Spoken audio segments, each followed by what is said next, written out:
ஏசப்பா வந்து பானை பாத்திரக்காரன்ட்ட சொல்கிறாங்க. உடனே அவர் குடிச்சு பார்த்துட்டு சொல்கிறாரு, ஏங்கப்பா இந்த கிரேப் ஜூஸ் எவ்வளோ டேஸ்ட்டாக இருக்குது, செம்மையாக இருக்குது, சூப்பர் பா அப்படி இப்படின்னு சொல்கிறாரு. அப்போ அங்கே இருக்க மாப்பிள்ளையை கூப்பிட்டு சொல்கிறாரு, எப்பயுமே ஃபஸ்ட்டு தான் நல்ல டேஸ்டானதை கொடுப்பாங்க.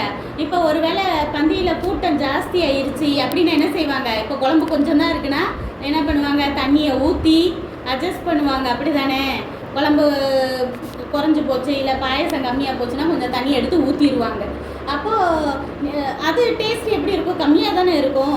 எல்லோரும் லாஸ்ட்டாக பந்திக்கு வர்றவங்களுக்கு தான் டேஸ்ட்டு கம்மியானதை கொடுப்பாங்க. நீங்கள் என்னடானா இவ்வளோ நேரமும் பரவாயில்லமான ஒரு கிரேப்ஸ் ஜூஸ் கொடுத்தீங்க, இந்த ஜூஸ் வந்து செம்ம டேஸ்ட்டாக இருக்கே அப்படின்னு சொல்கிறார். இப்படி ஃபஸ்ட்டு ஏசப்பா செஞ்ச அற்புதம் என்னது, இந்த கானாவூர் கல்யாணத்தில் திராட்சை ரசமாக மாற்றினது. உடனே தேவனுடைய நாமம் மகிமைப்பட்டுச்சு. கூட இருந்தாங்களே அந்த சீஷர்கள் இது வரைக்கும் ஏசப்பா செஞ்ச அற்புதத்தை எதையுமே பார்த்ததில்லை. ஏசப்பா அப்படியே போகிற வழியில் இப்போ பேதுருட்ட என்ன சொன்னார், நீ மீன் பிடிக்கிறத விட்டுட்டு என் கூடவா, நான் மனுஷனை ஆக்குவேன்னு சொல்லி அப்படியே தான் 12 சீஷர்கள் அப்புறம் அந்தரங்க சீஷர்கள்னு நிறைய பேர் அவருக்கு வர ஆரம்பித்தாங்க.